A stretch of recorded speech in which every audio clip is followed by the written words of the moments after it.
Hi everyone, welcome back to my channel. ಈ ಸುಡು ಸುಡು ಬಿಸಿಲಲ್ಲಿ ಏನಾದರೂ ತಂಪಾಗಿರೋದನ್ನ ಕುಡಿಬೇಕನ್ನಿಸ್ತಾ ಇರುತ್ತೆ. ಈ ರೀತಿ ಒಮ್ಮೆ ಕ್ಯಾರೆಟ್ ಹಾಲನ್ನ ಮಾಡ್ಕೊಂಡು ಕುಡೀರಿ. ತುಂಬ ಅಂದರೆ ತುಂಬಾ ಟೇಸ್ಟಿಯಾಗಿರುತ್ತೆ.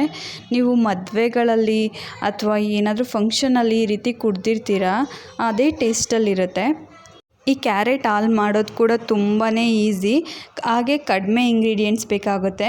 ಕ್ಯಾರೆಟ್ ಹಾಲನ್ನ ಮಾಡೋದಕ್ಕೆ 2 ದಪ್ಪನಾಗಿರೋ ಕ್ಯಾರೆಟು, 1 ಲೋಟ ಹಾಲು ಕಾಯಿಸಿಟ್ಕೊಂಡಿರೋದು, ಹಾಗೆ ಬಾದಾಮಿ, ಪಿಸ್ತಾ ಮತ್ತು ಗೋಡಂಬಿನ ಸಣ್ಣದಾಗಿ ಕಟ್ ಮಾಡಿ ಇಟ್ಕೊಂಡಿರೋದು 1/4 ಕಪ್ಪು, 3 ಸ್ಪೂನಷ್ಟು ಬಾದಾಮ್ ಪೌಡರು, ಹಾಗೆ 1 ಕಪ್ ಆಗೋವಷ್ಟು ಸಕ್ಕರೆ ಬೇಕಾಗುತ್ತೆ. ಮಾಡೋದು ಹೇಗೆ ಅಂತ ನೋಡೋಣ. ಈ ರೀತಿ ಕ್ಯಾರೆಟ್ನ ಎರೆದ್ಬಿಟ್ಟು ದಪ್ಪನಾಗಿ ಕಟ್ ಮಾಡಿ ಇಟ್ಕೊಬೇಕಾಗತ್ತೆ. ಇದನ್ನು ಫಸ್ಟು ಒಂದು ಕುಕ್ಕರಲ್ಲಿ 1 ಕಪ್ ಆಗೋವಷ್ಟು ಕ್ಯಾರೆಟು, ಹಾಗೆ ಸ್ವಲ್ಪ ಕ್ಯಾರೆಟ್ಗೆ ಬೇಯೋಕ್ಕಾಗೋವಷ್ಟು ನೀರನ್ನ ಆ್ಯಡ್ ಮಾಡಿ ಒಂದು 2 ವಿಷಲ್ ಇದನ್ನು ಕುಗ್ಗಿಸ್ಕೊಬೇಕಾಗತ್ತೆ. ಕ್ಯಾರೆಟು ತುಂಬ ಚೆನ್ನಾಗಿ ಬೆಂದಿರಬೇಕು. ನೀವು ಪೇಸ್ಟ್ ಮಾಡಿದ್ರೆ ಕ್ಯಾರೆಟ್ ತರಿಯಾಗಿ ಸಿಗಬಾರ್ದು, ಅಷ್ಟು ಚೆನ್ನಾಗಿ ಇದು ಪೇಸ್ಟ್ ಆಗಬೇಕು, ಆ ರೀತಿ ಬೆಂದಿರಬೇಕು. ಈಗ ಆ ಕ್ಯಾರೆಟ್ನ ಒಂದು ಮಿಕ್ಸಿ ಜಾರ್ಗೆ ಹಾಕ್ಕೊಳ್ತಾ ಇದ್ದೀನಿ. ಈ ಮಿಕ್ಸಿ ಜಾರ್ಗೆ ಹಾಕಿ ಸ್ವಲ್ಪ ನೀರನ್ನ ಆ್ಯಡ್ ಮಾಡಿ ಇದನ್ನು ಪೇಸ್ಟ್ ರೀತಿಯಾಗಿ ರುಬ್ಕೊಬೇಕಾಗತ್ತೆ. ನೋಡಿ, ಈ ರೀತಿ ಪೇಸ್ಟ್ ರೀತಿಯಾಗಿ ರುಬ್ಕೊಬೇಕು.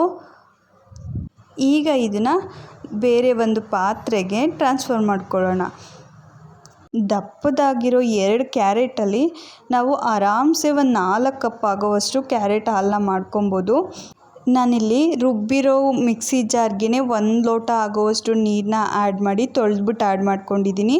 ಅದ್ರ ಜೊತೆಗೆ ಮತ್ತೆ 2 ಲೋಟ ಆಗೋವಷ್ಟು ನೀರನ್ನ ಆ್ಯಡ್ ಮಾಡಿ, ನೋಡಿ ಈ ರೀತಿ ಇಷ್ಟು ತೆಳ್ಳಗೆ ಇರಬೇಕು, ಅಷ್ಟು ತೆಳ್ಳಗಾಗೋವಷ್ಟು ಮಾಡ್ಕೊಬೇಕಾಗತ್ತೆ. ಈಗ ಇದನ್ನು ಕುದಿಯೋದಕ್ಕಿಡೋಣ. ಕ್ಯಾರೆಟ್ ಹಾಲು ಆದಷ್ಟು ತೆಳ್ಳಗಿದ್ರೇ ಚೆನ್ನಾಗಿ ಬರುತ್ತೆ. ತೀರಾ ಗಟ್ಟಿ ಆಗಿಬಿಟ್ರೆ ಪಾಯಸ ಥರ ಆಗಿಬಿಡುತ್ತೆ.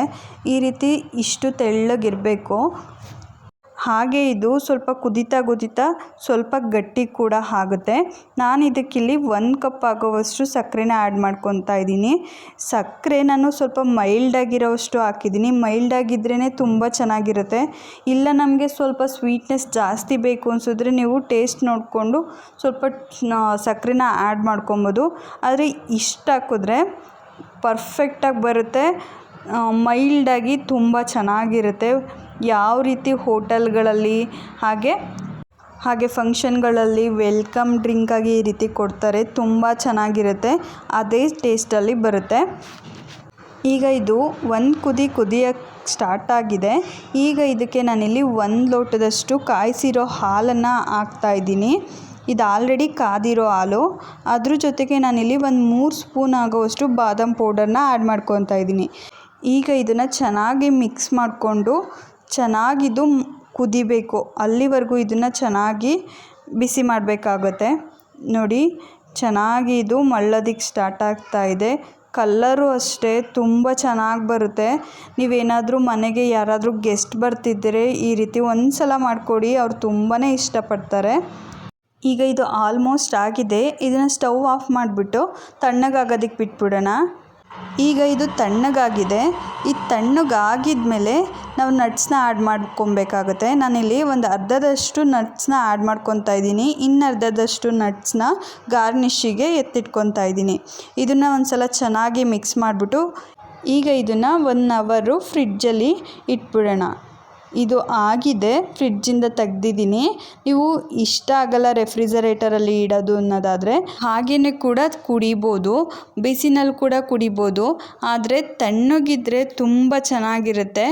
ಒಂದು ಸಲ ಟ್ರೈ ಮಾಡಿ, ತುಂಬಾ ಇಷ್ಟಪಡ್ತೀರಾ, ಅಷ್ಟು ಚೆನ್ನಾಗಿರುತ್ತೆ. ಯಾರಾದರೂ ಗೆಸ್ಟ್ ಬಂತು ಅಂದರೆ ಬೇಕಾದರೆ ನೀವು ಇದನ್ನೇ ಮಾಡ್ತೀರಾ, ಅಷ್ಟು ಇಷ್ಟ ಆಗುತ್ತೆ, ಅಷ್ಟು ಚೆನ್ನಾಗಿರುತ್ತೆ ಮಾತ್ರ. ಮಕ್ಕಳಿಗೂ ಅಷ್ಟೇ ತುಂಬ ಇಷ್ಟ ಆಗುತ್ತೆ.